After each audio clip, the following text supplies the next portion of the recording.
So when are your tires actually worn out? This is a question a lot of us ask ourselves. For many, the answer is when they no longer pass a safety inspection. But waiting that long can have a serious impact on your safety. The U.S. federal government doesn't have any laws for tread depth, but 42 of the states and all of Canada do have regulations. They consider 2/32 of an inch to be the minimum legal tread depth. 2 other states, including California, consider 1/32 to be the minimum, and 6 states have no standards at all. Since 1968, U.S. laws required that a raised bar be molded across all tires. When tires are worn enough that this bar becomes visible, there's just 2/32 of an inch of tread left. But does that older standard give you enough safety? Well, Consumer Reports issued a call to consider replacing tires when tread reaches 4/32 of an inch. And the recommendation is backed by some very compelling studies. Now, before I go into the studies, you need to know that the big issue is braking on wet surfaces. We tend to think of the brakes doing all the stopping, but you also need to have effective tires to actually stop the car. When it's wet or snowy, the tread of the tire is critical to stopping power. Picture this. You're driving over a water-covered stretch of road. Your tires actually need to be in contact with the road in order to stop. That means the tire has to channel water away so the tire is actually contacting the road and not floating on a thin film of water, a condition known as hydroplaning. When there's not enough tread depth on a tire, it can't move the water out of the way and you start to hydroplane. This is where the studies come in. I think you'll be surprised. A section of a test track was flooded with a thin layer of water.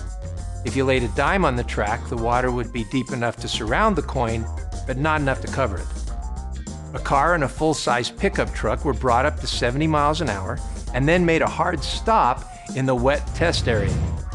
Stopping distance and time were measured for 3 different tire depths. First, they tested new tires, then tires worn to legal limits, and finally, tires with 4/32 were tested. This is the depth suggested by Consumer Reports. When the car with the legally worn tires had braked for the distance required to stop the car with new tires, it was still going 55 miles an hour. The stopping distance was nearly doubled. That means if you barely have room to stop with new tires, then you would hit the car in front of you at 55 miles an hour with the worn tires. Now, with the partially worn tires, at the depth recommended by Consumer Reports, the car was still going 45 miles an hour at the point where the new tires brought the car to a halt. That's a big improvement. You can see why Consumer Reports and others are calling for a new standard. Now, without going into all the details, let me tell you that stopping the truck with worn tires needed almost 1/10 of a mile of clear road ahead to come to a safe stop. Obviously, this is really a big safety issue. These are the same vehicles with different sets of tires. Brakes were the same, so the only variable was the tires. So how do you know when your tires are at 4/32 of an inch? Well, it's pretty easy. Just insert a quarter into the tread. Put it in upside down. If the tread doesn't cover George Washington's hairline, it's time to replace your tires. With a Canadian quarter, the tread should cover the numbers in the year stamp. Now, you may remember doing that with pennies, but a penny gives you 2/32 of an inch to Abraham Lincoln's head. The quarter is the new standard, 4/32. Tires are a big ticket item, and most people want to get the most wear out of them they can.